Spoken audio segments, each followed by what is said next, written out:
Archaeological surveys of battlefields and intercepted picked feed logs, compiled by Imperial archivists, present a consistent pattern when the Dark Angels first appear in recorded material. The earliest traces are not a single dramatic arrival, but a layered series of fragments. Field reports from explorers who visited Caliban during its final centuries indicate that the world had already been shaped by feral knightly orders and sporadic, nearly medieval societies. When augmentation teams and later Imperial historians reconstructed genetic markers recovered from isolated relic armaments and burial mounts, they found a common genetic architecture and a distinctive material culture. Those markers match records of the First Legion, the earliest of the Space Marine legions to be deployed during the Unification Wars and the subsequent Great Crusade. The pattern of evidence, calibrated radiometric dating of alloy composites, cross-indexed command logs, and corroborating narrative fragments from surviving Primarchic dispatches, points to an origin anchored on Caliban and to a leadership figure later catalogued as Lionel Jonson. This reconstructed origin, while assembled from uneven sources, anchors later archival work and frames all subsequent descriptions under the heading the Dark Angels.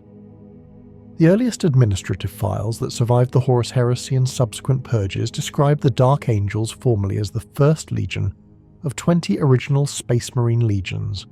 These records position the Legion in the staged rollout that preceded full Legion deployment. Smaller cohorts of gene seed recipients were field tested and expanded incrementally, a process recorded in test logs and in later codex entries. The Legion's legend grows from two interdependent threads: a martial culture derived from a feudalized Caliban that emphasized mounted combat and tight order tactics, and a wave of technological and genetic augmentation introduced under the Emperor's architects. The result was a force that combined pre-imperial knightly doctrine with top-tier implant and genecraft. This synthesis explains why the Legion developed unique organizational traits, and why later formations, most notably the Deathwing and the Ravenwing, retain operational flavors that are unusual relative to other legions and chapters. Population figures for the Legion and its post-heresy chapters are not constant in the archive because the organization was restructured after the heresy, and again during subsequent foundings. When describing the Dark Angels as a legion at their height, Imperial muster reports and recovered mustering manifests indicate strength in the tens of thousands prior to the Horus Heresy, an order of magnitude consistent with the other founding legions. After the heresy and the second founding, archival compendia show the Dark Angels split into multiple successor chapters in compliance with Imperial policy. However, the central administrative body that remained conscious of the fallen retained a claustral core of veteran strength concentrated aboard a fortress-monastery, colloquially indexed as the Rock. Contemporary field strengths for a single chapter derived from the Dark Angels line are therefore variable.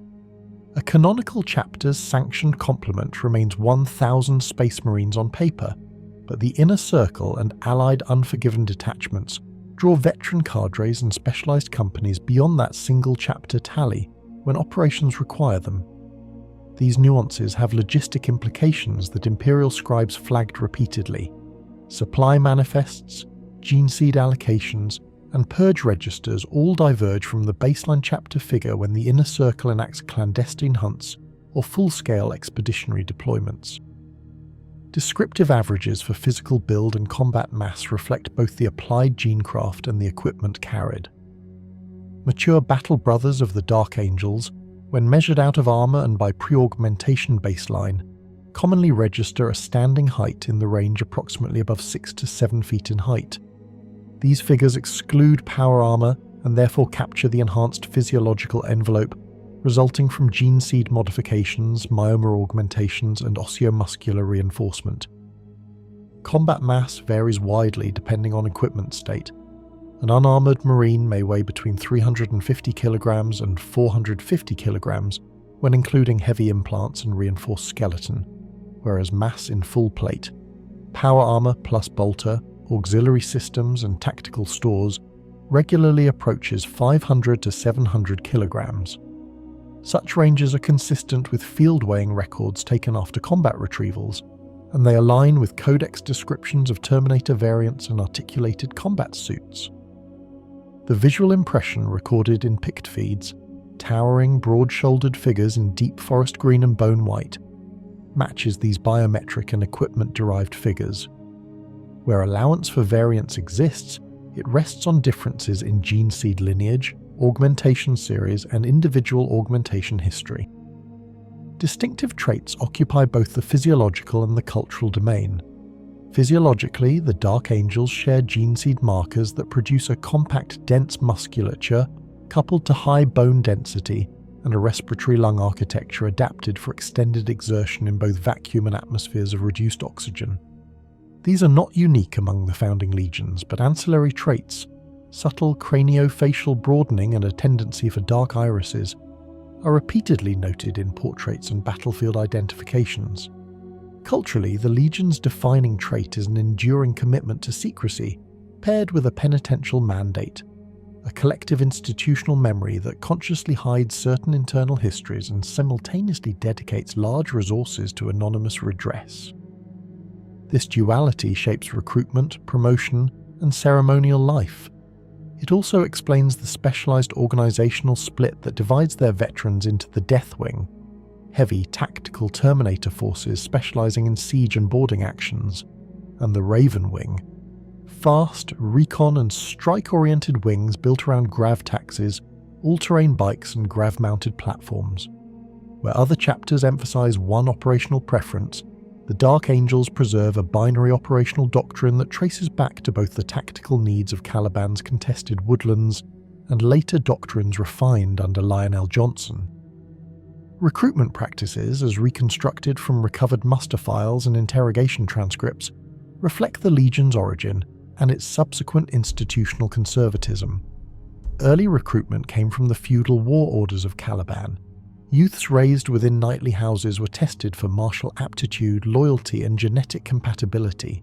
Survivors of war clans who exhibited controlled temperament and cold discipline were favoured. The recruitment of the First Legion was therefore not a generalised sweep of populations, but a targeted integration of a martial aristocracy. After the Great Crusade and following the heresy, the chapter continued to recruit selectively. Chapter serfs, vassal populations of rock-affiliated worlds, and clandestine recruitment cells in worlds sympathetic to the Unforgiven tradition feed the chapter's ranks, but each inductee undergoes highly invasive screening designed to exclude corrupted or compromised gene variants.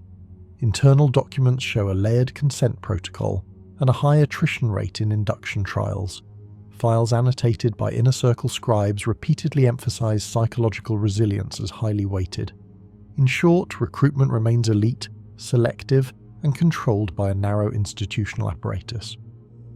Technology, weapons, and gear in the Dark Angels inventory follow the technological standards of the Imperium while reflecting specialty emphasis.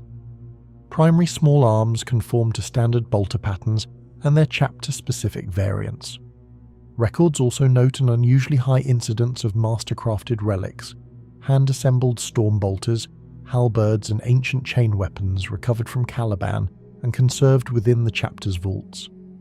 Heavier systems align with common Space Marine platforms, power armor in a range of marks, scout armor for reconnaissance cadres, and heavy Terminator armor for the Deathwing's first company. Terminator armor is repeatedly emphasized in both recovered maintenance logs and tactical communiques. Its field maintenance cycles and its integration with relic energy shields and assault halberds place it centrally in Deathwing doctrine. Vehicles listed in surviving manifests include Land Raiders, occasionally fitted with Deathwing-specific modifications, Predator-class tanks, and grav-chute platforms for the Raven Wing's rapid insertion tactics.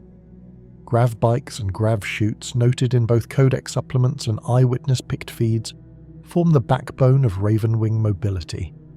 These technological elements are both utilitarian and symbolic. Relic halberds and chapter-specific Terminator rigs function as armorial signifiers as much as they function as combat systems.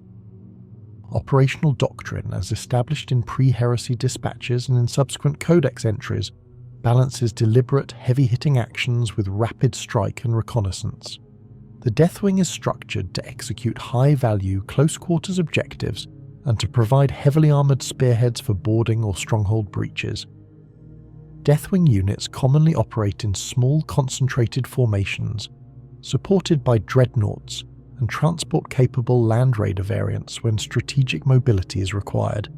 Meanwhile, the Ravenwing fulfills a complementary role: rapid reconnaissance, interdiction, and pursuit. Ravenwing units emphasize mobility over sustained armor, employing high-speed grav bikes and grav chutes to seize flanks and to intercept retreating targets. Field Battle Doctrine uses these two capabilities in concert. Ravenwing probes and isolates, while Deathwing arrives to shatter concentrated resistance. This combined arms approach is consistent across recovered campaign plans and is reinforced in later training manuals. Logistical notes in the archive reveal the substantial maintenance burden imposed by the chapter's equipment mix. Terminator armor requires long repair cycles and specialized materials, ceramite overlays, veteran-grade servo harness components, and relic-grade void shields, items that are rare and expensive to maintain in prolonged campaign conditions. Grav vehicle systems demand access to grav stabilizers and field grav reactors, spares that the ROC maintains in deep storage. Administrative ledgers also show a systematic prioritization of veteran resourcing. Inner companies and inner circle elements consistently receive higher quality gene seed allocations and more frequent maintenance cycles. These allocations appear in procurement ledgers and are corroborated by external Imperial supply approvals. The prioritization reflects both strategic necessity and the chapter's internal secrecy protocols. The net effect of these logistics is a force that is powerful but resource-sensitive. Extended independent operations require careful pre-mission provisioning and clandestine supply chains when the Inner Circle conducts operations outside standard Imperial notice. The chapter's rituals and internal caste structures are present in a mixture of doctrinal codices and recovered cultural documents. The Deathwing, Ravenwing, and Line companies form a loose caste structure but are not equal in social prestige. The Deathwing and Ravenwing carry symbolic weight that elevates their veterans within the chapter social strata. Ritual classification occurs at multiple life cycle stages: induction, trial by combat, and elevation to the Inner Circle. Those who are elevated enter a secretive administrative layer charged with tracking and hunting the fallen, former brethren who betrayed the Legion during the Horus Heresy, and who remain a focus of the chapter's private mandate. Rituals tied to the hunt are penitential and clandestine. Their content is intentionally redacted in many administrative copies, so external reconstructions rely on corroborative witness statements from Imperial agents and on coded references scattered through the ROC's public manifest. What is clear is that the chapter treats these rituals as a form of institutional cleansing, and that the Inner Circle governs the process. Leadership in the Legion's earliest recorded era centers on Lionel Jonson as Primarch and on a Council of Masters within the Legion. Lionel Jonson's origin story, scattered to Caliban during the prehistory of the Great Crusade and later reunited with his Legion, appears consistently across primary and secondary sources. His command style, as recorded in recovered dispatches and fiction compilations that have been cross-referenced by archivists, mix tactical conservatism with a rigid sense of martial order. Post-heresy leadership structures adapted this legacy into a balance between visible command, Grand Masters and chapter captains, and the shadowed authority of the Inner Circle. The Inner Circle's ultimate authority emerges in bureaucratic marginalia, where promotion and mission sanctioning show documentary fingerprints of its influence. The combined effect of Lionel Jonson's martial legacy and the Inner Circle's clandestine remit produces a command culture that prizes discipline, secrecy, and methodical redress. The artifacts and eyewitness reports that form the earliest material basis for this narrative present an organization built around a duality: visible martial excellence and hidden, penitential purpose. Archaeological layers, armor fragments recovered from Caliban, maintenance journals, picked feed stills from later Crusade-era engagements, and later codex supplements all preserve traces of that same duality. The practical military reality is straightforward, a force structured for both decisive heavy assault and for rapid maneuver. The social and psychological reality is more complex, a chapter defined by loyalty and by a private perpetual hunt whose implications ripple through recruitment, doctrine, logistics, and ritual. This combination of martial specialization and institutional secrecy is the most recurring theme in the sources and remains the central archival conclusion of the first part of this chapter. Civilian records associated with the Dark Angels are virtually non-existent in standard Imperial archives. This absence is not an oversight, but an intentional product of the chapter's internal isolation and security doctrine.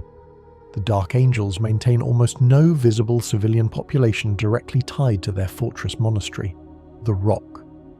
Instead, their supporting non-Astartes personnel, commonly referred to as chapter serfs, serve both as domestic caretakers and logistical intermediaries, existing in what might be described as a servitor-adjacent caste of highly loyal humans, bound by oath rather than by genetic manipulation. These serfs are drawn from conquered worlds, aspirant populations, and hereditary lines within the Rock's lower decks. While technically human and unaugmented, they are embedded in the chapter's daily function to such an extent that their existence mirrors a sub-monastic life. Serfs handle maintenance of armor, weapon calibration, communications relays, and administrative transcription. Their exposure to the chapter's inner mysteries is rigidly limited. Only those proven utterly loyal, often through years of service, are allowed access to the inner sections of the Rock. Others spend entire lifetimes within specific decks, never glimpsing a single Astartes. Their hierarchy is rigid and resembles a medieval feudal arrangement. Stewards oversee weapon vaults, custodians maintain armory rights, servitors, sometimes lobotomized, sometimes merely mechanized, carry out heavy maintenance. Each role is hereditary, sustained across generations, forming a human infrastructure that mirrors the knightly orders that once ruled Caliban. Caliban's influence on lifestyle remains deeply embedded. Even after the planet's destruction, the ideals of chivalric discipline, order, and controlled violence define every rank of the chapter. The Rock itself functions not as a sterile military installation, but as a fortress cathedral. Its corridors are lined with carved scripture, banners, and the bones of ancient heroes sealed behind adamantine glass. The atmosphere is monastic, silent, ritualized, and reverent. Meals are taken in silence except for invocations. Maintenance rituals follow ancient catechisms, and the daily routine of each company includes martial drills, scripture recitations, and prayer before the chapter's relics. There is a deliberate separation between combat readiness and spiritual preparation. Each Marine is both warrior and penitent, expected to maintain absolute discipline even outside combat. For the average Dark Angel, life outside battle is not one of rest, but of reflection and obedience. In training halls aboard the Rock, recruits spend decades perfecting not just marksmanship and melee proficiency, but moral and doctrinal purity. The chaplains, who in other chapters act primarily as spiritual guides, serve a more secretive dual role within the Dark Angels, simultaneously as confessors and inquisitors. Every confession, every oath is recorded, weighed, and preserved within the sealed archives of the Inner Circle. A deviation in doctrine or loyalty is never forgiven easily. This regimented existence defines the Dark Angel's lifestyle: austere, precise, and introspective. They are not known for camaraderie or open fraternity. Instead, the chapter fosters a culture of solitude, silence, and suspicion. Astartes of the Dark Angels are trained to trust in the chain of command, not in friendship.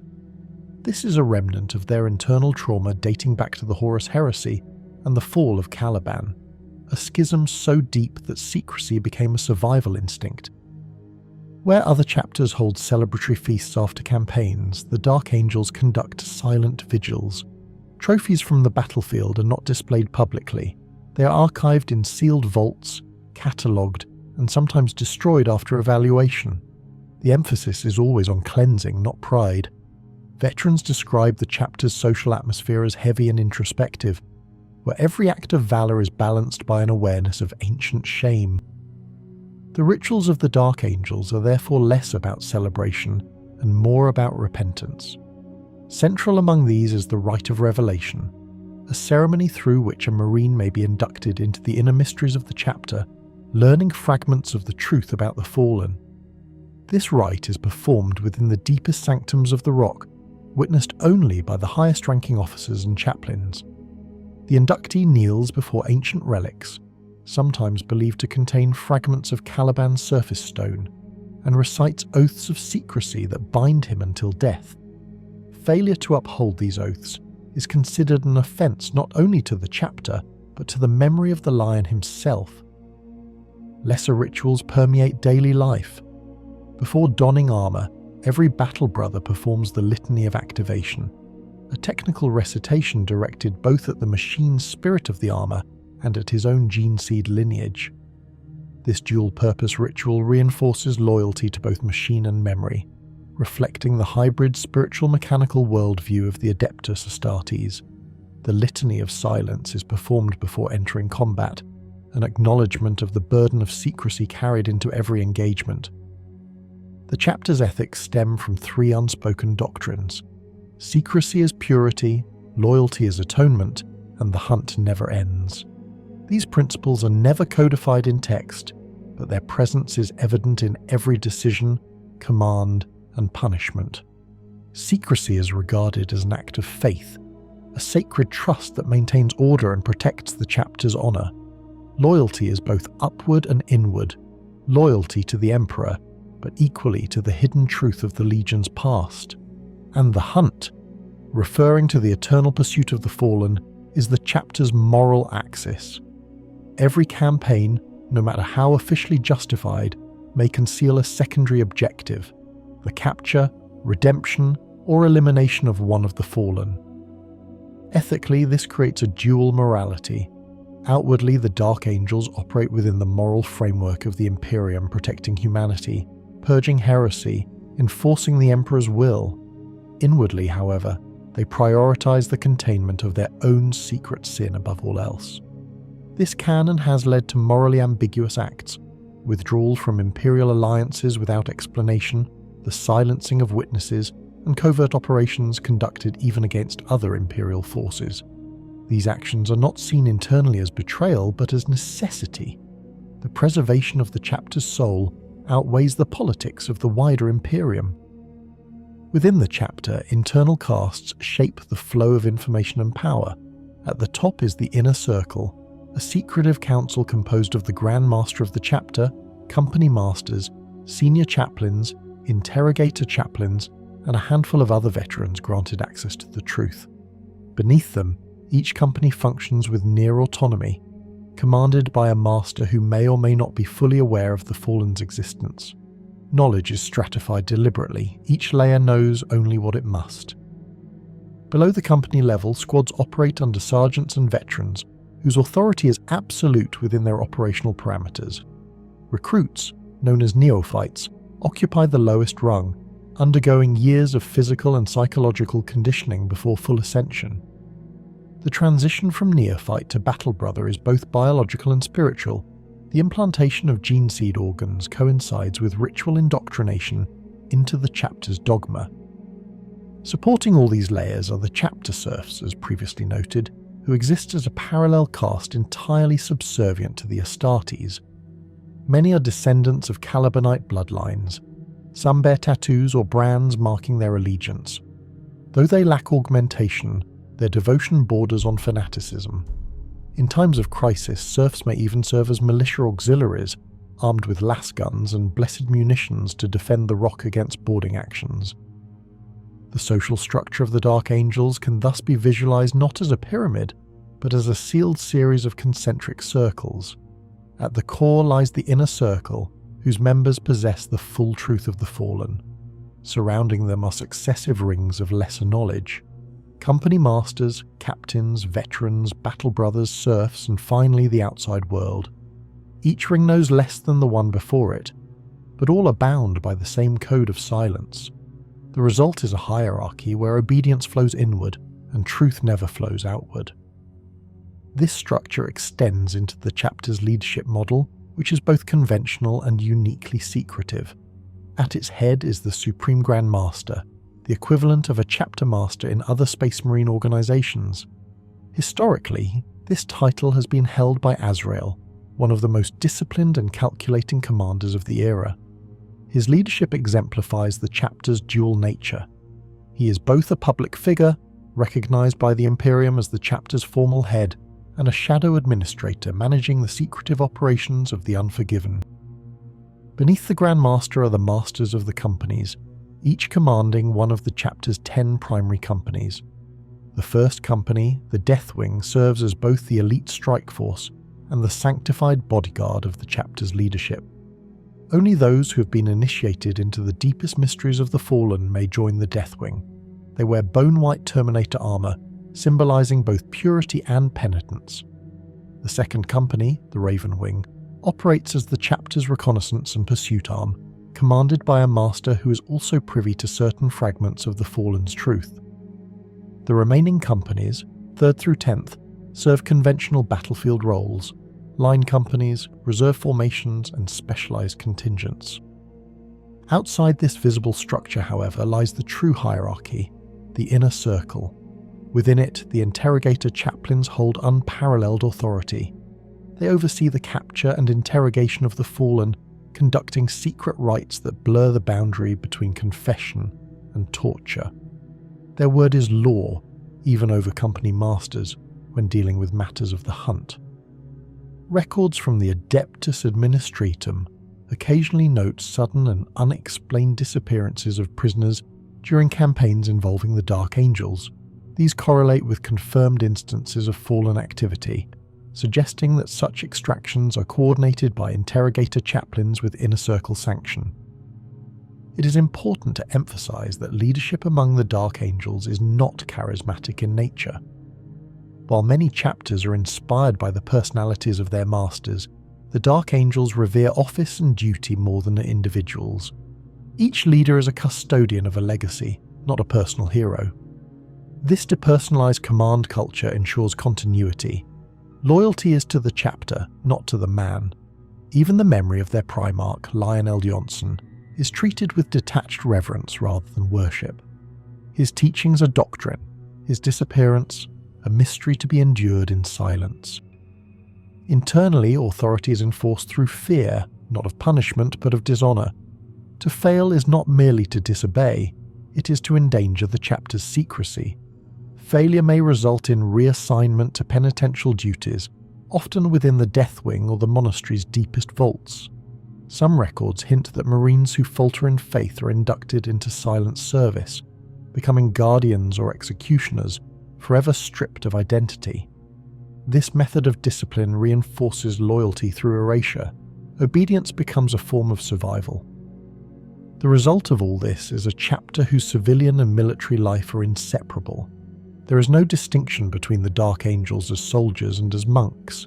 Every act, from combat to maintenance, is ritualized. Every moment is spent in service to a spiritual cause that transcends warfare. This monastic militarism, inherited from Caliban's knightly codes and tempered by millennia of secrecy, defines the chapter's ethos. Externally, this ethos manifests as perfectionism. The Dark Angels are known throughout the Imperium for their precision in battle. Their campaigns are characterized by meticulous planning, clean execution, and minimal collateral damage. Imperial Guard commanders often note their professionalism but also their cold detachment. Cooperation with other Imperial forces is limited, and the Dark Angels seldom share operational goals. Once their objectives are complete, they withdraw without explanation. This detachment is misinterpreted by many as arrogance, but it is more accurately institutional caution, a need to limit exposure and preserve the chapter's privacy. Inside the rock, the daily rhythm never ceases. Bells mark the transition between prayer, training, and maintenance cycles. Even the silence has structure. The serfs sweep the cathedral decks under banners depicting the winged sword, while Astartes meditate before statues of the lion. Every sound, every movement contributes to a collective machine of faith and secrecy. The chapter exists in a timeless cycle, preparing, fighting, repenting, and preparing again. Among themselves, the Dark Angels rarely speak of emotion. Their communications are clipped and factual. Brotherhood is not expressed through words, but through silent cooperation in battle. To an outsider, this might seem cold, but to a Dark Angel, it is discipline perfected. The chapter's core belief is that words weaken resolve, and only silence preserves it. In summary, the Dark Angel society is a closed ecosystem of duty and secrecy. Civilians exist only in the form of bound serfs. Lifestyle is monastic and penitential. Rituals are instruments of remembrance and control. Ethics are self-contained, valuing secrecy above transparency. Castes are layered by knowledge rather than wealth or rank. Social structure mirrors concentric sanctums of truth, and leadership functions as a hidden council, maintaining both martial order and spiritual containment. Every element, civilian life, military doctrine, ritual and leadership, is designed for one purpose: to sustain the chapter's eternal balance between glory and guilt. To exist as a Dark Angel is to carry both the Emperor's light and Caliban's shadow. Every day, every oath, every silence is a continuation of that paradox, an unending cycle of service, secrecy and repentance. Among the myriad of heroes that have risen and fallen within the ranks of the Dark Angels, few have carried the same weight of legend and controversy as their Primarch, Lionel Jonson. To speak of the Dark Angels without invoking the lion is to omit the very foundation upon which their character is built. El Jonson, discovered on the death world of Caliban, was a warrior of unmatched intellect and instinct. He possessed a rigid moral code and an almost obsessive sense of order. These traits would become genetic hallmarks of his sons, shaping their doctrines and their conduct throughout the millennia. Even in the Primarch's absence, his shadow governs every decision, every oath, and every act of secrecy that defines the Legion's successors. Following the Horus heresy and the subsequent shattering of the Legion into smaller chapters, leadership of the Dark Angels passed into the hands of Azrael, supreme Grand Master of the chapter and bearer of the Lion Helm, a relic that encapsulates both authority and burden. Azrael stands as the spiritual and martial leader of the Unforgiven, a confederation of successor chapters bound by a shared oath to seek out and atone for the sins of the fallen. His mastery of both strategy and statecraft makes him one of the Imperium's most respected and feared chapter masters. Under his leadership, the Dark Angels have maintained their ancient traditions while quietly pursuing their secretive, internal crusade against their own lost brethren. Other figures of note include Ezekiel, the chapter's chief librarian and keeper of the Book of Salvation. His psychic might is formidable, but his true value lies in his stewardship of the chapter's spiritual knowledge and his role as interpreter of visions granted by the Emperor and the Primarch. Interrogator Chaplain Asmodai, meanwhile, represents the darker aspect of their faith, a zealot whose methods in extracting confessions from the fallen verge on the sadistic, though his devotion to the chapter's cause remains absolute. His presence within the inner circle serves as both a weapon and a warning to those who might waver. Within the ranks of the Dark Angels, the first company, known as the Deathwing, stands as the chapter's most elite formation. Its warriors fight exclusively in tactical dreadnought armour, and they are among the few privy to the truth of the fallen. The Deathwing's operations are surgical and uncompromising, often deployed in the most critical moments of a campaign. Beneath them lies the Raven Wing, the second company, which operates as the chapter's mobile reconnaissance and strike arm. Clad in black power armour and mounted upon bikes and land speeders, they serve as both hunters and heralds, their rapid assaults often marking the first phase of an engagement. These two companies, acting in tandem, embody the duality of the Dark Angels' warfare, the Deathwing as the unyielding hand of judgment, and the Raven Wing as the relentless pursuers of those who flee. Their coordination is emblematic of the chapter's near-ritualistic approach to combat, where precision and timing are valued above reckless heroism. Even in large-scale planetary assaults, Dark Angel's battle plans are conducted with an almost monastic discipline. Every strike is preordained, every withdrawal calculated, every death accounted for. Their war machines mirror this philosophy. The Land Raider Crusader and Redeemer variants form the armoured backbone of their assaults, often personalised with sacred inscriptions and relics. The Dark Angels also maintain an unusually high number of dreadnoughts, some of whom date back to the Great Crusade. These venerable warriors serve as both living relics and keepers of forgotten knowledge, consulted as much for their wisdom as for their combat prowess. Among them, ancient heroes such as Brother Bethor and Brother Ezekiah are recorded in the Librarius archives as having fought in countless campaigns across 10 millennia. The Dark Angel's fleet is equally formidable, led by the massive battle barge Rock of Redemption, itself built around a fragment of their former fortress-monastery, the Rock. This mobile bastion serves as both a headquarters and a prison, housing not only the chapter's command but also the secret chambers where the fallen are interrogated and judged. The Rock's defences rival that of any Imperial fortress world, and its engines have carried it across the galaxy in pursuit of the chapter's endless penance. From a psychological standpoint, the Dark Angels exhibit a set of behavioural patterns that distinguish them even among other Astartes. They're inwardly focused, prone to introspection, and deeply distrustful of outsiders, a trait born from their hidden shame. Their tendency towards secrecy borders on pathological. Even within their own ranks, knowledge is compartmentalized by degree of trust and initiation. This secrecy breeds a unique form of paranoia, though it is masked by their outward discipline and faith. The gene seed of the Dark Angels has remained relatively stable, but it carries with it certain mental imprints reflective of their Primarch's nature.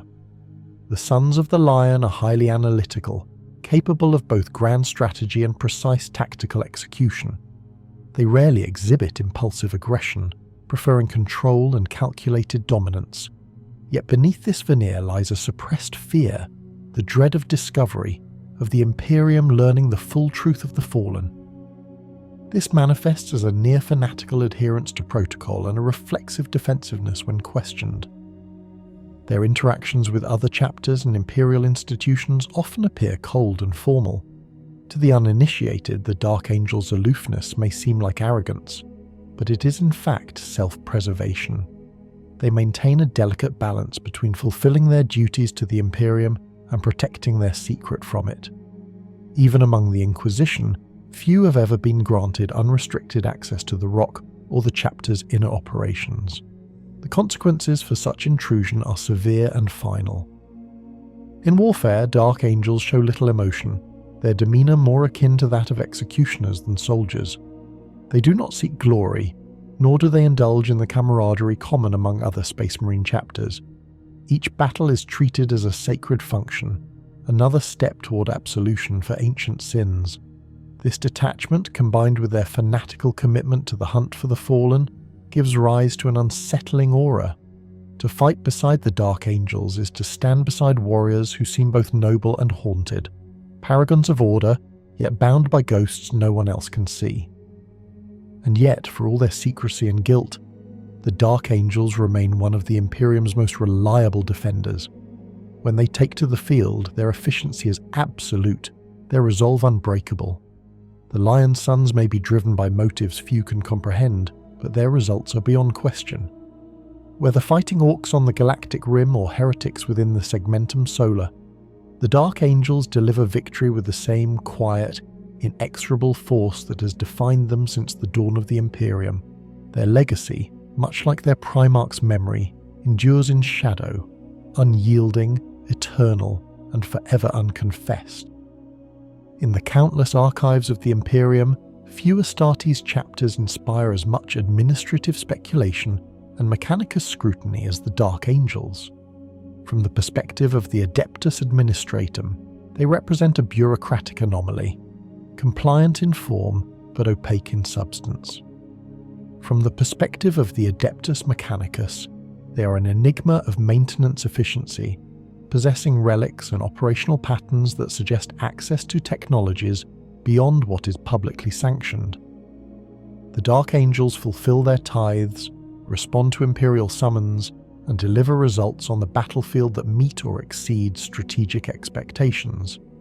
Yet, their logistical transparency remains notably constrained, guarded under layers of privacy protocols justified by their ancient founding and exceptional status as the First Legion. Administratum auditors have long classified the Dark Angels under the highest tier of chapter autonomy, a classification usually reserved for chapters of strategic necessity or archaic lineage. Records indicate that the Dark Angels' self-sufficiency exceeds the norm by a considerable margin. Supply requests from the chapter to Imperial depots are rare and often minimalistic, focusing primarily on expendable munitions and genetic stabilizers, rather than the more substantial demands typical of Astartes chapters. This pattern has led to a recurring observation within Administratum commentaries. The Dark Angels possess independent sources of material acquisition and technological maintenance. Logistical analyses conducted by the Departmentum Munitorum over the past 6 millennia show a near-constant supply curve for the chapter's operational capabilities, with negligible fluctuations even during major campaigns. This consistency, while commendable, raises questions regarding their true scale. Several reports note the presence of subformations operating under ciphers resembling Dark Angels' fleet designations but lacking official registry. Cross-referencing of such data has produced inconclusive results, though the Administratum has acknowledged the existence of numerous Unforgiven successor chapters as a plausible explanation.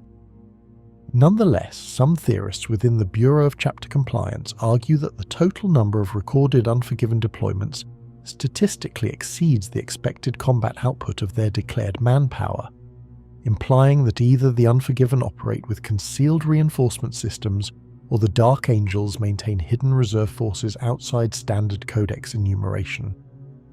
From the Mechanicus standpoint, the Dark Angels are of particular interest due to their technological self-containment. The chapter's fortress-monastery, the Rock, is of unknown full schematic origin. Its partial documentation within Martian archives lists it as a retrofitted asteroid fused with Calibanite fortress remains and integrated pre-heresy starship architecture.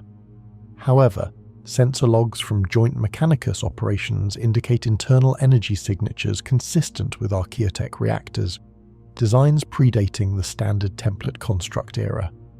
The Rock's propulsion array also defies conventional analysis. Its void drive configurations register as both Imperial pattern and of unclassified variant, bearing similarities to early Dark Age propulsion systems once believed lost. When approached for inspection or data exchange, the Dark Angels routinely decline. Their justifications invoke both chapter sovereignty and ecclesiastical privileges granted under the Emperor's original Edict of Legions. While this defiance would constitute insubordination, under most circumstances, the Mechanicus have traditionally refrained from escalation. The sheer age and prestige of the First Legion carry political protection, and their battlefield contributions offset concerns of heretical deviation. Nonetheless, the secrecy surrounding their technological practices has earned the Dark Angels an unofficial designation within the Martian Lex Mechanic archives, Ordo Machina Obscura, Grade 3 containment, a term reserved for entities possessing non-redistributable technology of uncertain origin. One of the most frequently discussed aspects of Dark Angels' logistics is their ability to sustain rapid deployments without visible supply chain dependence. Administratum field studies record instances of simultaneous campaigns conducted across multiple sectors, each exhibiting identical operational signatures, same war gear quality, identical machine ritual patterns, and consistent energy output profiles. These findings suggest either a shared central production source, accessible by all Unforgiven chapters, or a distributed manufacturing network coordinated through the Rock itself. Mechanicus cryptographers analyzing recovered transmission fragments between Unforgiven fleets have noted shared cogitative codes predating the Codex Astartes segmentation protocols. Such uniformity implies deliberate synchronization among successor entities, maintained through pre-heresy level coordination standards. Further complicating analysis are the Dark Angel's patterns of tithing and requisition. Unlike other chapters, whose records are submitted through standard administratum channels, the Dark Angel's genetic tithe submissions, the routine gene seed samples collected for purity testing, often arrive through intermediary couriers whose identities are encrypted. In multiple instances, samples have been recorded as originating from vessels without clear registry or traced provenance. When tested, the genetic material consistently matches the Lionel Jonson lineage, with purity levels exceeding the Astartes average. However, Mechanicus gene scholars have noted subtle variances in mitochondrial alignment patterns across millennia, implying localized replication methods not observed in standard gene forging procedures. Whether these discrepancies indicate an internal gene cult process or an ancient pre-heresy variant remains speculative, as the Dark Angels have denied requests for in-depth examination. Administratum sociologians observing chapter behavior have produced detailed behavioral analytics regarding their interfaction conduct. The Dark Angels display minimal bureaucratic friction, maintaining perfect record-keeping precision, yet avoiding any excess detail beyond mandatory fields. Their communiques are formulaic, their responses timed, and their data transmissions formatted in exact accordance with codified norms. No more, no less. This extreme adherence to regulation has led many administratum officials to label the chapter as bureaucratically invisible. They cannot be faulted, yet they cannot be read. This operational perfection is theorized to be intentional, creating an informational dead zone in which their true scale and activities remain hidden under the guise of compliance. Mechanicus field adepts stationed near Dark Angel's war zones report equally peculiar findings. Machine spirits of recovered vehicles display unusual calmness, as though maintained through ritual precision of exceptional quality. Data fragments embedded in recovered Auspex cores suggest calibration rites beyond standard Imperial doctrine. Some of these involve binary sequences that bear resemblance to pre-Imperial Martian encryption patterns. While such details may be coincidental or inherited from the Dark Angel's early technological partnerships during the Great Crusade, the recurrence of these patterns across 10,000 years is statistically significant. It implies a continuity of machine rights unaltered since the age of technology, a trait unmatched even among Forge worlds. Economically, the Dark Angels are considered a closed system. Administratum projections estimate their resource consumption at 0.48 standard planetary equivalent per annum, significantly below the expected 0.72 average for an Astartes chapter of comparable operational scale. Their efficiency ratio has been described as Mechanicus tier optimization, suggesting advanced recycling systems and internally sustained industrial capacity. Some internal reports even theorize that the rock functions not only as a fortress-monastery, but as a mobile forge complex equipped with manufactoria capable of producing armor, munitions, and vehicles autonomously. While no official inspection has confirmed this, the consistency of their output supports the hypothesis. In joint operations, both Mechanicus and Administratum officers report a distinctive pattern of data control. The Dark Angels share only what is necessary for coordination, often transmitting battle telemetry only after engagement has concluded. This has frustrated Mechanicus data adepts who rely on live feedback for calibration, though their complaints rarely proceed beyond internal memos. Attempts to embed Mechanicus overseers within Dark Angel's campaigns are often declined, with explanations citing sacred doctrinal isolation. Those rare tech priests who have been granted temporary observation rights aboard the Rock or its strike cruisers describe an environment of immaculate machine harmony, but also pervasive restriction. Servitor escorts accompany them at all times, and any deviation from assigned pathways is met with immediate escort back to quarters. To the Adeptus Administratum, the Dark Angels are the embodiment of order without openness. To the Adeptus Mechanicus, they are the perfection of function without transparency. Both recognise their operational excellence. Both remain wary of their self-sustaining secrecy. Across millennia, the data remains consistent. The Dark Angels meet every metric of Imperial duty, yet provide nothing beyond what is required. In a bureaucracy and machine cult obsessed with record, order, and truth, such perfection is not trust, it is silence. Administratum and Mechanicus documentation concerning the Dark Angels' combat operations spans over 10 millennia, though much of it is either redacted or fragmented due to the chapter's autonomous data restrictions. Nonetheless, surviving records are sufficient to establish a consistent pattern of tactical execution, battlefield presence, and operational philosophy that defines the First Legion's war doctrine. Across the ages, the Dark Angels have demonstrated strategic precision, self-contained warfare, and an unflinching preference for total environmental control. Their deployments exhibit minimal reliance on Allied support, even in large-scale campaigns. The earliest Administratum confirmed campaign involving the Dark Angels following the Horus Heresy was the Pax Annihilation conflict of Millennia 31, year 620. Administratum battlefield auditors documented the deployment of a Dark Angel strike fleet to the outer rim of the Eastern Fringe to suppress remnants of the traitor warbands escaping Imperial retribution.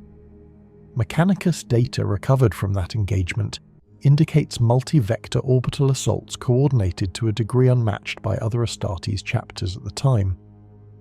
Combat telemetry shows perfect synchronization between drop pod insertions and orbital lance strikes, with an error margin of less than 1.4 seconds between impact intervals. Adeptus Mechanicus Tactica analysts have noted that such precision requires shipboard cogitation alignment exceeding current Imperial Navy standard capability, suggesting either ancient software calibration or unique legionary ritual involving predictive targeting rights. By the late 32nd millennium, Administratum reports identified the Dark Angels' re-emergence during the campaign of the Unnumbered Tears, a multi-system purge operation targeting chaos cult resurgence in the Halo stars. The Dark Angels' presence was recorded not through direct communication, but through logistical aftermath, destroyed orbital fortresses, sterilized hive structures, and localized atmospheric contamination indicating plasma saturation bombardment. Survivors, later interviewed by Departmental Munitorum archivists, described angelic warriors moving in formation of 6, advancing through smog-filled streets under green armor that reflected the glow of burning manufactoria. Every engagement lasted minutes. The fighting ceased abruptly once designated areas were silent. Administratum assessments noted that collateral damage remained within 2.3% of projected tolerance, indicating surgical discipline despite overwhelming firepower. One of the most well-documented engagements, due to its cross-reference within multiple Mechanicus datasets, occurred during the Pesina IV campaign of Millennia 41, year 957. This was a joint Imperial operation against an Orc warlord invasion threatening to breach the subsector's trade routes. Records list Master Belial and Librarian Ezekiel as commanding officers. Mechanicus Cogitator logs extracted from field servitors detail the Dark Angels' fighting method in numeric terms: average engagement duration per encounter, 22 minutes, average casualty ratio, 1 Astartes per 74 orcs eliminated, logistical resupply cycle, 0, no resupply recorded during the entire 9-day operation. The Adeptus Mechanicus described this as closed-loop logistics, wherein all material used in combat was either pre-manufactured aboard fleet carriers or salvaged mid-operation for rapid reuse. In Administratum lexicon, this was classified as Tacticus Pattern Omniphase Execution, denoting total operational autonomy without reliance on local infrastructure. Mechanicus observers during Pesina IV noted a structural pattern in Dark Angels formations. Frontline dispersal composed primarily of tactical and devastator detachments, forming 2-layered perimeters, while elite Ravenwing and Deathwing units performed lateral strikes. The use of multi-axis infiltration and sudden teleportation assaults remains a defining characteristic of Dark Angels warfare. Teleport beacons are typically deployed in advance by reconnaissance wings, allowing Terminator squads to materialize within proximity of key enemy command nodes. Administratum evaluators categorize this as a decapitation doctrine, a high-efficiency engagement model aimed at command disruption rather than full annihilation. Casualty distribution charts support this conclusion. In 91% of logged operations, enemy command losses preceded total disorganization within 5 minutes. During the siege of Calidus Prime in the late 39th millennium, Administratum scribes recorded an unprecedented application of void assault tactics. The Dark Angel's fleet initiated orbital lockdown on a fortress world harboring heretical machine cults. Instead of a prolonged bombardment, they performed sequential drop insertions across 11 equatorial points, establishing synchronized strike zones. Mechanicus data readings from abandoned Auspex stations confirmed that energy flux levels during the assault reached magnitudes comparable to Titan-grade firepower, yet without the presence of any Imperial Titans. The energy signature matched a modified form of plasma acceleration previously seen in Calibanite-era weapon systems, a technology considered extinct. Tech priests analysing these results concluded that the Dark Angels utilised a proprietary heavy armament, possibly integrated within their strike cruisers, capable of delivering concentrated plasma saturation without destabilising planetary atmospherics. This operation concluded within 16 hours, with no planetary infrastructure remaining operational. The Phaeton Exile incident, recorded during the early 41st millennium, remains one of the few Administratum-sanctioned anomalies regarding the chapter's combat accountability. A Dark Angels detachment reportedly intervened in a rebellion on the Forge World Phaeton, suppressing traitor Mechanicus elements. Following the engagement, all Mechanicus records related to the incident were expunged. Surviving entries indicate that Phaeton's noosphere logs captured brief signatures of Dark Angels power armor identifiers and Voidcraft telemetry corresponding to the rock's transitory shadow in orbit. However, the entire planetary cogitation network was reset within 12 hours, suggesting deliberate data erasure by an external entity. Subsequent Administratum investigations were terminated by order of the Senatorum Imperialis, citing operational priority clearance. To this day, no official data remains, but Mechanicus memory cores recovered from derelict Phaeton. Servitors contain binary fragments referencing the Unforgiven code, an encryption class normally reserved for Dark Angels' tactical doctrines. Administratum analysts note that the Dark Angels favour compact, decisive warfare rather than drawn-out attrition. Their operations feature minimal collateral waste, and their battlefield exit protocols are executed with clockwork timing. When a campaign concludes, the chapter's forces vanish with the same precision they arrived. Battlefields left behind exhibit post-engagement sanctification rites, with enemy remains and corrupted materials incinerated or removed. Mechanicus purity assessments of these zones often show near-total eradication of warp residue, suggesting the use of null field purging devices or advanced plasma sterilizers. These findings reinforce theories that the Dark Angels maintain access to ancient cleansing technology beyond current Mechanicus production standards. Tactically, the chapter employs a hierarchical engagement structure. Standard formations consist of the Dark Angels' 3 symbolic divisions: the Battle Companies, the Raven Wing, and the Death Wing, acting in synchronized motion.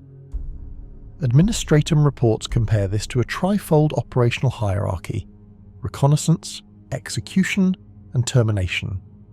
The Raven Wing's role involves reconnaissance and disruption, utilizing high-speed vehicles and aerial mobility to disorient enemy logistics.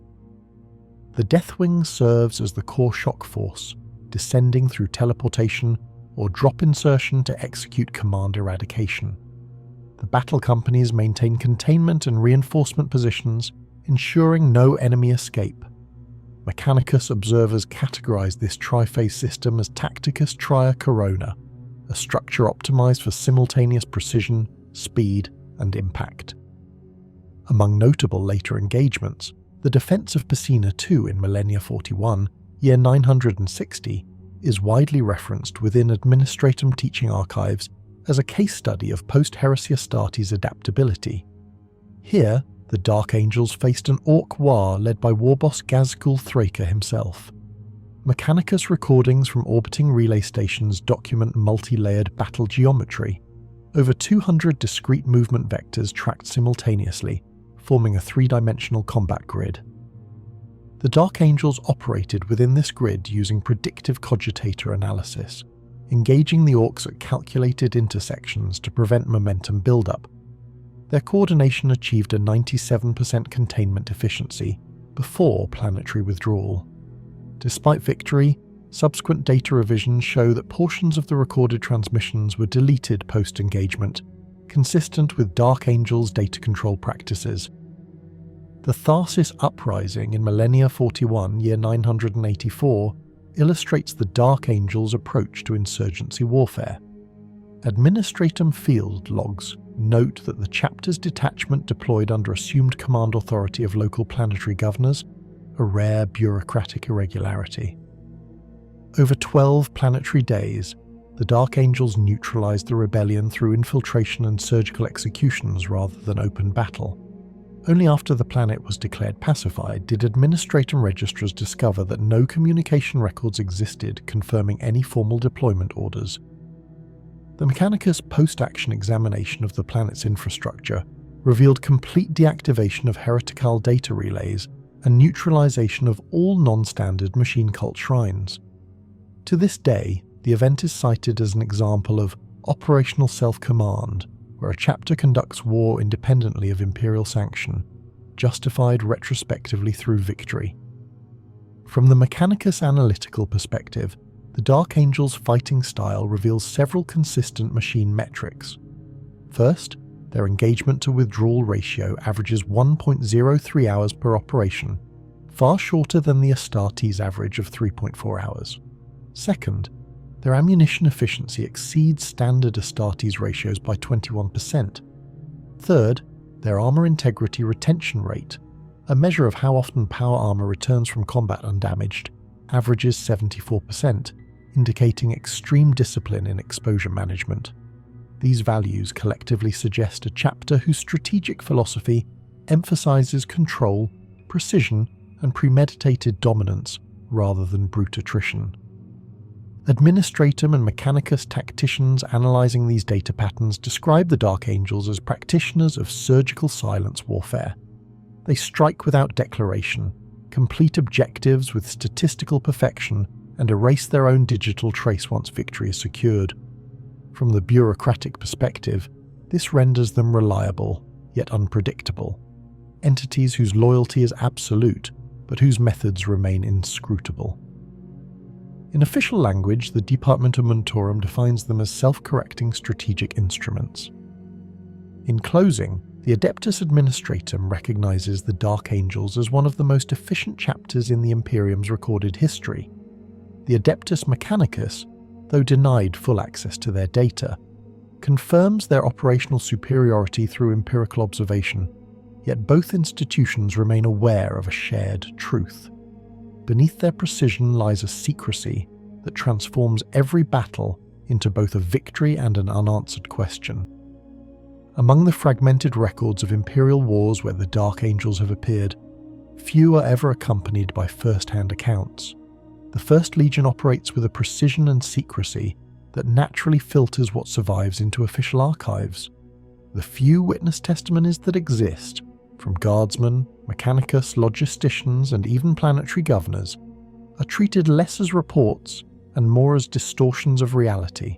Still, the consistency of tone across separate incidents lends them a rare authenticity. They all describe the same feelings: dread, reverence, and confusion in equal measure. The earliest surviving testimony in this category originates from the aftermath of the Purgation of Zaramun 9, an event that imperial records list only as a localized extermination of heretical elements. The planet's surviving civilian governor, who was later executed for reasons never made clear, dictated his account to an administratum scribe before his death. He described the Dark Angels' arrival as the descent of armored judges, silent as the void, their banners bearing a black sword upon green, their movements too deliberate to resemble mere soldiers. They fought as though they were cleansing memory itself, he wrote, not the heretics before them, but the shame of something greater. This phrasing, the shame of something greater, would appear again centuries later in an unrelated campaign on the Forge world of Bellis Corona, where a Magos Logistica recorded in binary detail how an entire data vault complex was destroyed by orbital strike after the Dark Angel's departure.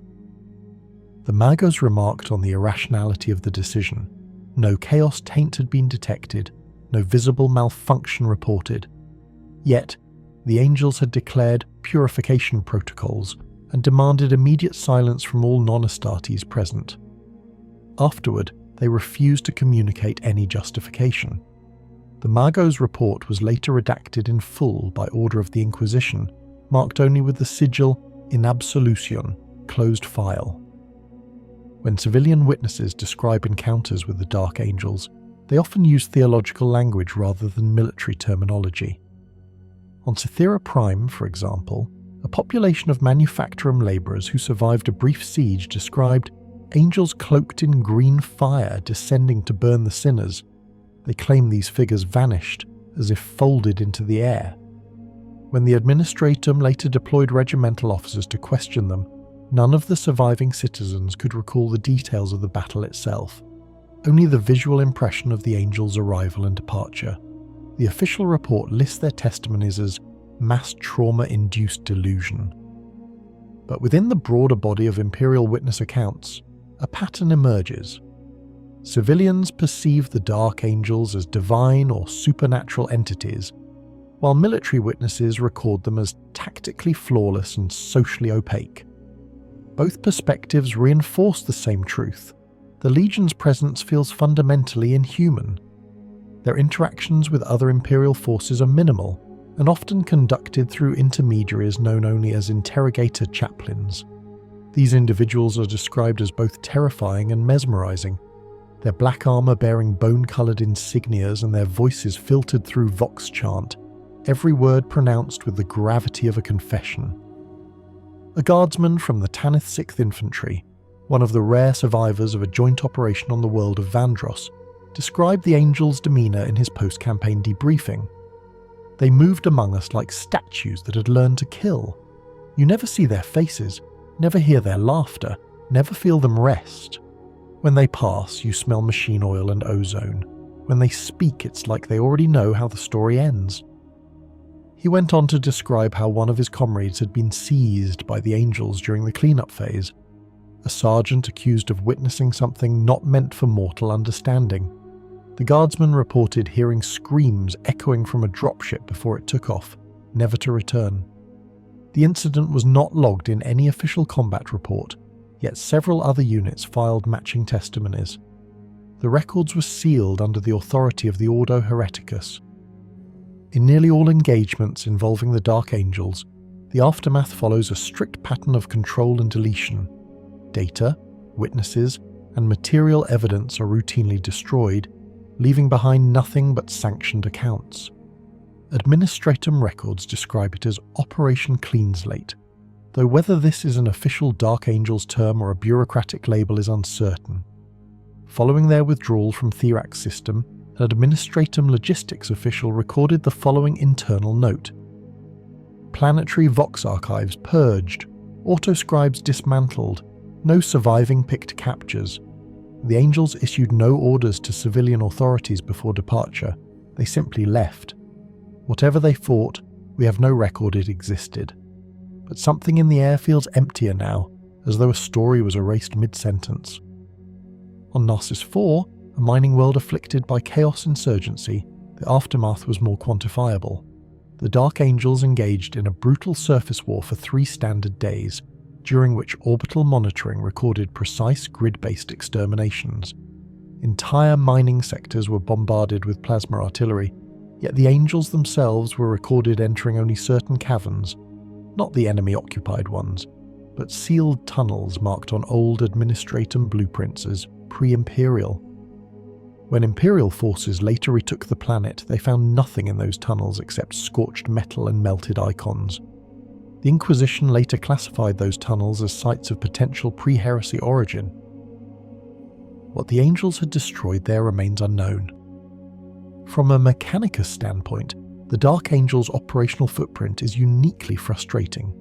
They refuse to cooperate with Field Magi beyond logistical exchanges and often confiscate Mechanicus data without explanation. During the Castorex incident, Tech Priest Dominus Hal 99 described them as an army of encrypted signals given flesh. His final statement before his mind wipe noted, "They wage war with intent beyond comprehension. They are not cleansing worlds, they are cleansing their own shadow."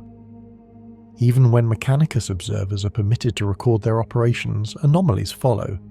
Machine spirits within cogitators malfunction, data crystals degrade spontaneously, and servo skulls experience memory corruption. Such malfunctions are statistically improbable and have led some within the Mechanicus to theorize that the angels employ counter-informatic wards of unknown technology, perhaps relics of the Dark Age of technology or forbidden Calibanite artifice. After-action summaries from Mechanicus sources consistently emphasize two elements: a disproportionate interest in relic retrieval and an intolerance for external documentation. It appears that for the First Legion, the act of war is not merely a matter of imperial obedience, it is a ritual act of containment. Every battle is also an investigation, every victory an act of censorship. Allied imperial soldiers who fight alongside the Dark Angels often emerge with altered behavior. Commissariat assessments have documented post-engagement phenomena resembling indoctrination or religious awe. Guardsmen become reserved, contemplative, or, in extreme cases, completely mute regarding their experiences. In one notable example from the Tyrant's Fall campaign, the 134th Cadian Armoured reported total silence during their debriefings after operating alongside a Dark Angels detachment. When interrogators pressed for combat details, the soldiers claimed they could not remember the specifics, only green fire and judgment. In rare exceptions, individuals who resisted this amnesia displayed symptoms of paranoia and guilt, frequently muttering phrases like, "They know," or "The Watchers are listening." Many were later executed for instability. Ethically, this recurring phenomenon raises questions even within the Inquisition. Some Ordo Xenos members have proposed that the Dark Angels' post-battle cleansing rituals emit mimetic or psychic effects, either deliberate or residual. Others suggest it is simple psychological trauma amplified by the Angels' intimidating presence. The Ordo Malleus, however, holds a stricter stance. Such effects, if verified, would constitute psychic contamination, a potential sign of internal compromise, yet no open investigation has ever been permitted. In post-conflict societies touched by the Dark Angels, cultural consequences are striking. Entire populations develop new myths overnight. On Hathor's Reach, the population began worshipping the Green Pilgrims after a single week-long encounter during which the Angels eradicated a gene stealer infestation. Their statues appeared across the city ruins within days, sculpted from scrap metal and ash. When the ecclesiarchy arrived to re-establish control, they declared these effigies heretical and destroyed them. But the locals continued to whisper prayers to the unseen watchers. Similar patterns occur across Imperial space.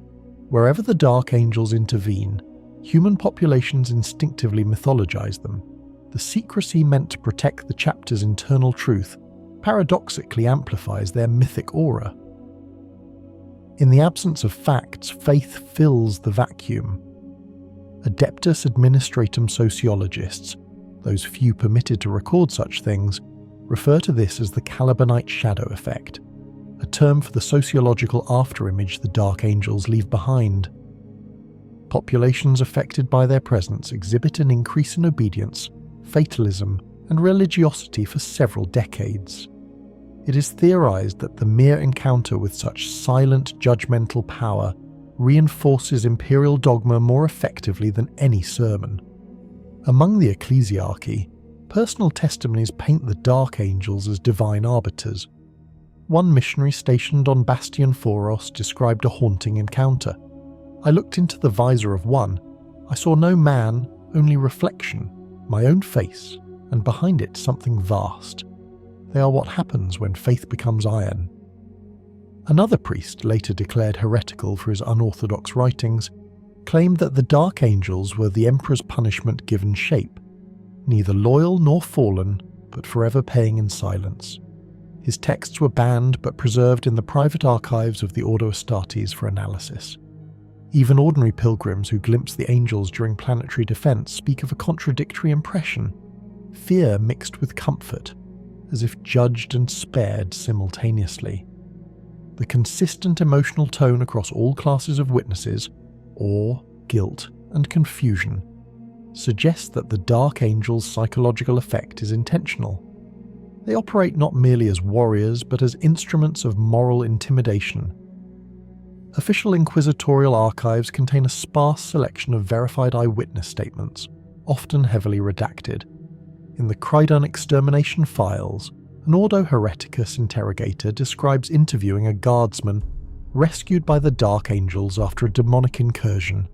He claims they saved him, yet when asked what he saw, he began to cry and said, "They didn't save me, they saved something inside me." Shortly after, he bit off his own tongue. In another file labelled Restricted, cross-reference Fallen, a field inquisitor noted that a Dark Angel's chaplain personally executed a local militia commander after the final battle, declaring him a liar before the lion. No record of the man's crime was included.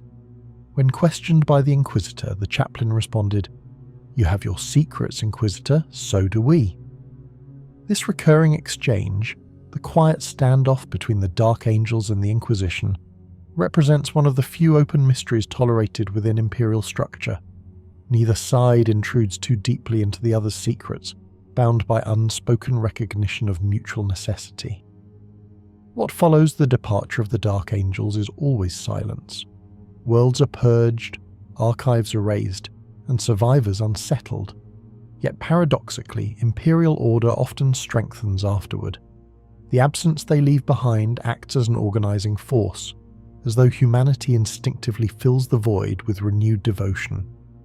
Administratum data from 42 recorded interventions shows a measurable rise in tithing efficiency and ecclesiarchal attendance rates within 50 years of Dark Angels activity. Whether through fear or inspiration, the result is stability. Mechanically, their aftermath leaves no trace of corruption, not because it is cured, but because it is burned out of existence. Psychologically, however, their touch lingers like a scar.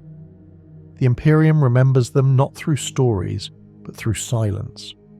Every unspoken word about the First Legion adds to their legend, and so their reputation persists not by propaganda or heroism, but by the disciplined absence of both. The Dark Angels' greatest weapon is not their plasma cannon or their gene-forged valor. It is the erasure of truth itself. In a galaxy defined by lies, their silence is the loudest confession. Within the sealed vaults of the Inquisition, beneath layers of clearance and code, the records concerning the Dark Angels occupy a narrow and heavily redacted section. There are no complete files, only clusters of partial data, incomplete transcripts, and observational summaries marked by suppression seals. Most of these entries are fragmentary, burned or rewritten by successive archivists. Yet even in their damaged state, a pattern emerges, one that defines the First Legion not by what is known, but by what remains deliberately obscured. The Inquisition has long maintained a detached stance toward the Dark Angels. Officially, the chapter's loyalty is without question. Unofficially, the lack of transparency has led to recurring scrutiny. Recovered field reports describe interactions where communication was minimal, access restricted, and follow-up impossible. Every attempt to impose direct oversight ended in procedural deflection. The chapter operates with an authority that is neither rebellious nor submissive, a neutrality born from age and precedence. They behave as though they remember a time when the Inquisition itself did not exist, and that memory grants them quiet immunity. Across multiple campaigns and sectors, the Inquisition has identified anomalies in the Dark Angels' operational presence. Their ships appear and disappear from Auspex records without transition signatures. Warp translation traces vanish mid-course. Deployment records often overlap, showing the same company recorded in two systems separated by light years within the same standard week. No verifiable explanation exists. Administratum and Mechanicus tracking systems show no malfunctions. The data simply fails to correlate. The Inquisition classifies such irregularities as strategic opacity events, a term reserved for phenomena caused by deliberate counter-surveillance methods rather than chance. From a structural standpoint, the chapter presents a stable hierarchy that aligns with Codex principles, yet patterns in their communication networks indicate internal partitions not visible to external authorities. Certain individuals operate under secondary designations, sometimes transferring between companies without notice. Hierarchies fluctuate depending on campaign classification, implying the presence of a command echelon beyond standard records. The Order Astartes identifies this as the Inner Assembly, though no official recognition exists. The Inquisition has repeatedly requested clarification on this matter, but all responses are redirected through scriptural recitations concerning duty and redemption, never administrative detail. Psychometric readings gathered from the few psychers who have interacted with the chapter record a unique atmospheric anomaly. When dark angels are present, psychic resonance within a given area diminishes. The warp grows silent, not disrupted, as though its currents withdraw. For psychers, this absence feels like suppression rather than interference. The Order Malleus lists this phenomenon under localized null harmonics, distinct from the presence of null entities. The cause remains unknown. Theories range from ritual field calibration within their armor to the employment of ancient Geller field harmonics designed to deaden psychic signature. Whatever its origin, the effect is consistent. Warp entities do not approach them, and demonic manifestations recede in their proximity. During planetary engagements, the aftermath left behind by the chapter presents another anomaly. In areas previously afflicted by warp corruption or heretical contagion, residual energy readings show near total neutralization. Soil samples contain trace elements of vitrified plasma and carbonized metallic residue, suggesting the use of atmospheric sterilization technology beyond Mechanicus patterns. Data clusters recovered from these zones contain intermittent binary degradation, as though the machine spirit itself has been overwritten or sanctified through mechanical exorcism. The process leaves no traceable method, only a clean absence of impurity. For this reason, several inquisitorial archivists have argued that the Dark Angels campaigns double as purification operations, extending beyond conventional warfare into systemic expungement. Physiologically, the chapter's gene seed remains one of the purest among loyalist Astartes. Mechanicus biometric analysis reports minimal mutation across recorded samples. However, the Inquisition has noted irregular gaps in gene seed tithe submissions. Across several millennia, entire tithe cycles are missing without explanation. When inquiries are made, the chapter responds with full logistical data, but omits biological inventories. These omissions are consistent and deliberate, suggesting that the Dark Angels maintain internal reclamation or containment protocols for their own progeny. Attempts to cross-reference the missing records with other chapters reveal no direct lineage transfer, further implying that the data is concealed rather than lost. The chapter's command patterns suggest a continuous emphasis on secrecy. Mission briefings are distributed through encrypted protocols inaccessible even to the highest levels of Imperial command. Operations involving the Dark Angels often result in simultaneous interference across communication frequencies, rendering independent monitoring impossible. The Inquisition has observed that this interference extends only to external systems. The chapter's internal communications remain unaffected. This selective disruption suggests controlled electromagnetic dampening, technology either rediscovered from pre-Imperial sources or preserved through forbidden archives of Caliban. In several cases, inquisitorial observation teams reported encountering identical deployment patterns between the Dark Angels and unknown Astartes forces displaying similar armor configurations. These unidentified contingents never respond to hails and vanish once objectives are secured. Fragmentary records from these engagements describe green and bone-white armor, similar heraldry, and near-identical combat coordination. Attempts to establish identity have been inconclusive. The phenomenon is listed under unattributed legionary detachments and is accompanied by multiple reports of data corruption following transmission. The Inquisition categorizes such events as echo operations, residual manifestations of organizations that may or may not exist in official records. On multiple occasions, inquisitorial survey ships have detected orbital void anomalies following Dark Angel's withdrawals. These anomalies manifest as silent geometric distortions in the upper atmosphere, precise spatial formations with measurable electromagnetic echo patterns. They persist for several minutes before collapsing into background radiation. The Mechanicus describes them as residual coordinates of teleportation fields or large-scale matter phase displacements.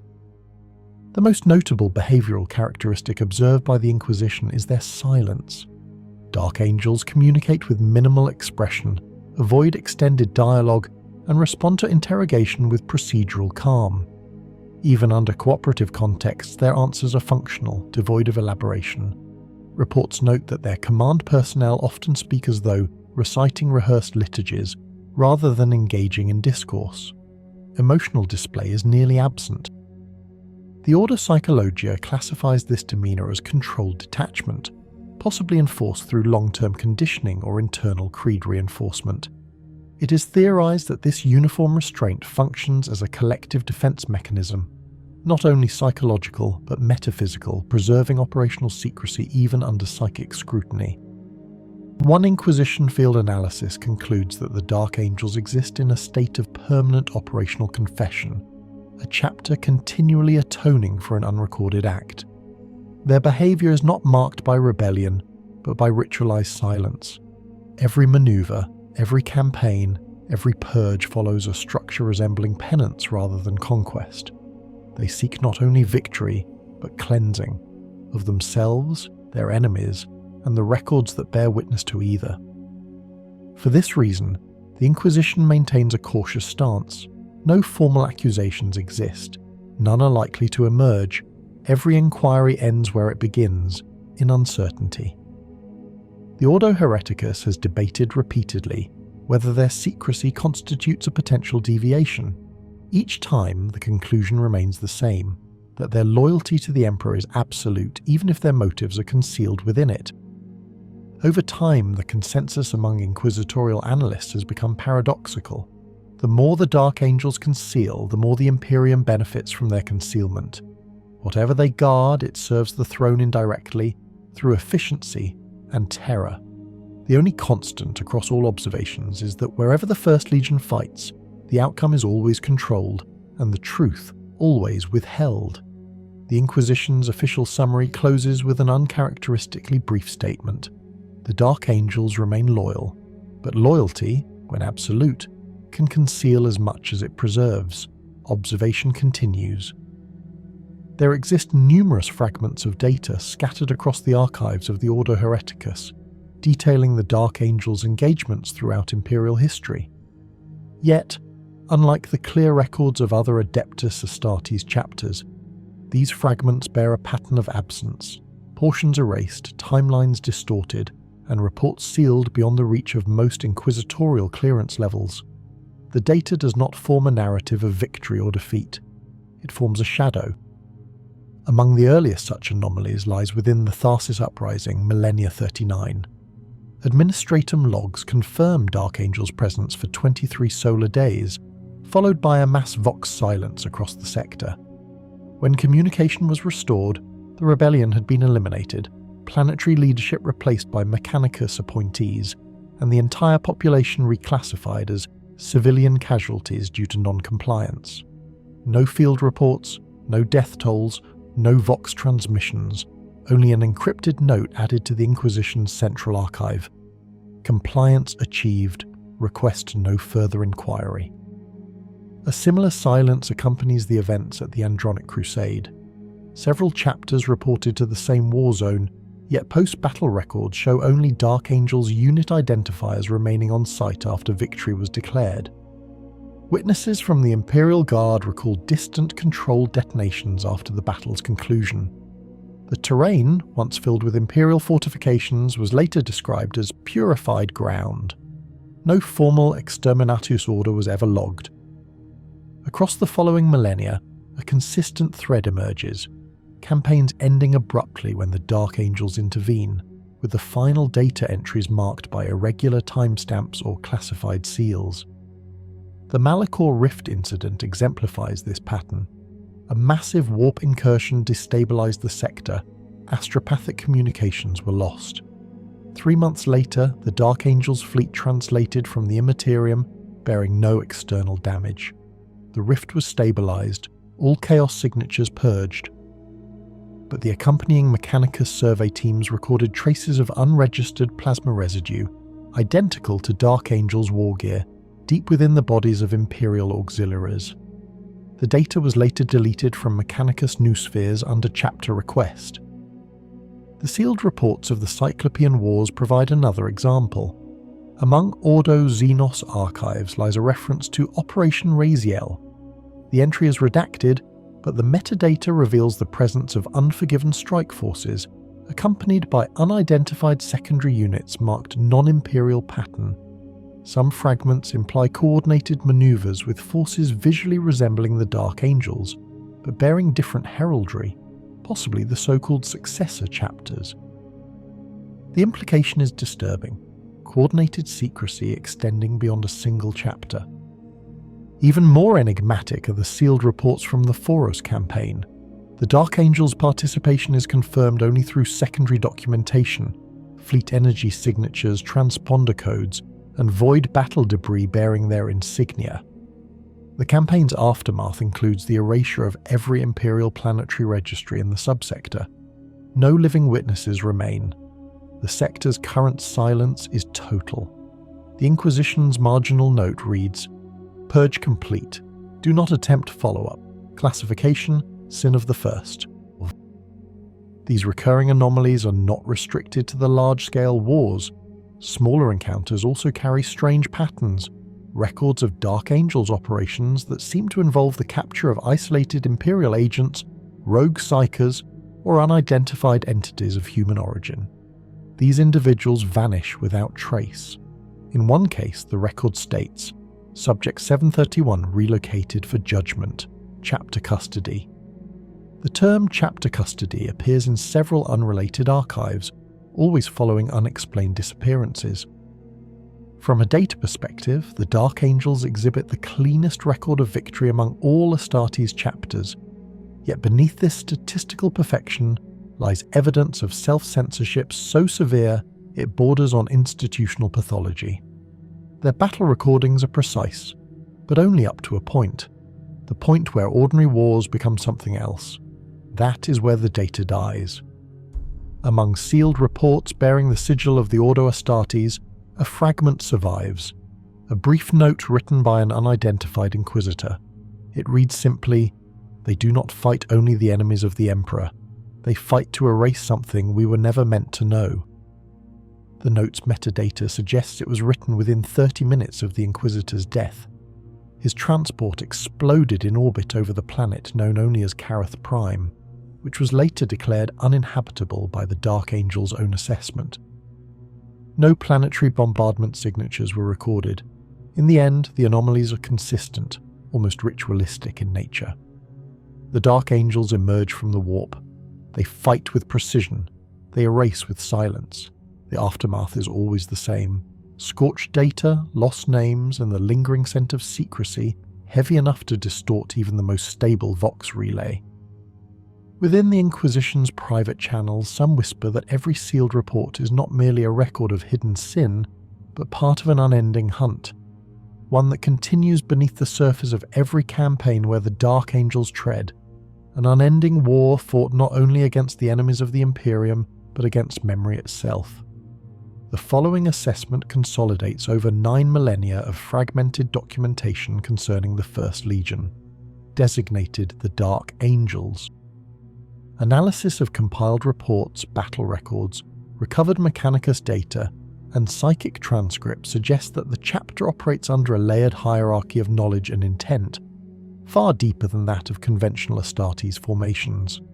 The level of secrecy maintained exceeds even the thresholds authorized by the Adeptus Astartes during their private deployments. Of all the loyalist chapters, none display such a consistent refusal to disclose operational data to the Inquisition. Even the Grey Knights, guardians of the Emperor's deepest mysteries, engage in limited transparency when pressed by the Ordos. The Dark Angels, however, respond with calculated silence, an institutional reflex that borders on religious compulsion. Requests for records are met with void returns or the phrase, "by the Lion's authority." When pushed, chapter representatives terminate communication and vanish from designated watch zones without trace. The remaining fragments of evidence, some gathered through clandestine observation, indicate patterns of activity inconsistent with official Imperial command structures. Entire fleets have been witnessed deploying to unregistered coordinates, often without munitorum sanction. When inquiries are made, administratum files are quietly adjusted to match the chapter's stated intent, often retroactively. The effect is bureaucratic invisibility, legalized disappearance within the fabric of Imperial record-keeping. Multiple inquisitors across different ordos have attempted to penetrate the inner structure of the chapter's chain of command. None have succeeded. Several have disappeared under unexplained circumstances. Those who returned filed contradictory reports. Some claim to have encountered a presence beneath the surface of the Dark Angel's fortress-monastery, the Rock, a power cloaked in both faith and guilt. One file recovered from an Ordo Malleus crypt describes a psychic feedback during a sanctioned audit of the Rock's vaults. The attending psyker collapsed, muttering the words, "They're not hiding heresy, they're hiding themselves." Cross-reference logs reveal similar disturbances in other encounters. The Dark Angels have been recorded executing Imperial personnel, including commissars and inquisitorial envoys, under charges of compromise. The records are immediately sealed and authenticated using the sigil of the chapter master, proof that the Imperium itself grants them a degree of autonomy outside all normal frameworks. The so-called Unforgiven Brotherhood, believed to include their successor chapters, further complicates the situation. Their collective deployment patterns indicate coordinated strategies spanning multiple sectors, yet no centralized command is documented in Imperial data. Instead, the coordination appears instinctual, as if guided by shared doctrine known only to their upper echelons. Several sealed missives between the Dark Angels and their successors contain recurring keywords: hunt, redemption, and the fallen. The meaning of these terms is officially unverified. However, psychic audits conducted on captured fragments of encoded transmissions suggest emotional frequencies aligned with guilt, penitence, and suppression of memory. The Inquisition has long debated whether this secrecy conceals heresy or whether it conceals something far more complex, a fracture in their very nature.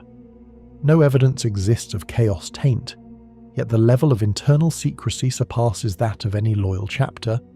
It is possible, some argue, that their loyalty to the Emperor persists, but their interpretation of it has diverged into a private theology, an unseen war of faith fought beyond Imperial understanding. One sealed transcript, marked Ordo Originum, recounts the words of a dying interrogator stationed aboard a Dark Angel's strike cruiser. The message was incomplete, but one section survived before encryption failed. They are not traitors, but they act like men who once were and cannot forgive themselves for surviving it. The Inquisition maintains surveillance from afar, but direct interference has been deemed counterproductive. Every attempt to infiltrate their hierarchy results in dead agents, corrupted data, or inexplicable erasure of memory logs. One case from Millennia 41 records an entire inquisitorial strike vessel, Redemption's Light, lost after docking with the Rock for a joint audit. The vessel was later found drifting empty near the Cadian Gate. All crew missing.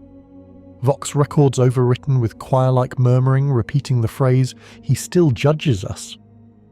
From an analytical standpoint, it is statistically impossible that a chapter could maintain such perfection in battlefield outcomes, such precision in execution, without a guiding intelligence beyond mortal command. The Dark Angels do not merely fight wars, they curate them. Their actions follow an internal logic, as if cleansing both the enemy and themselves in every engagement. Every sealed campaign bears the same pattern: silence, destruction, disappearance, and reappearance without explanation. As of the last sanctioned inquisitorial conclave, the final consensus is not one of condemnation, but of containment. The Dark Angels are to remain under quiet observation. They are too efficient, too vital to Imperial survival, and yet too unpredictable to trust. Some lords argue that they are relics of an era when secrecy was survival. Others believe they are living reminders of an unspoken failure buried in the age of heresy. Whatever truth lies beneath their armour, it is no longer something the Imperium has the power to uncover. They have mastered the art of vanishing, of controlling narrative, erasing sin, and rewriting faith into duty.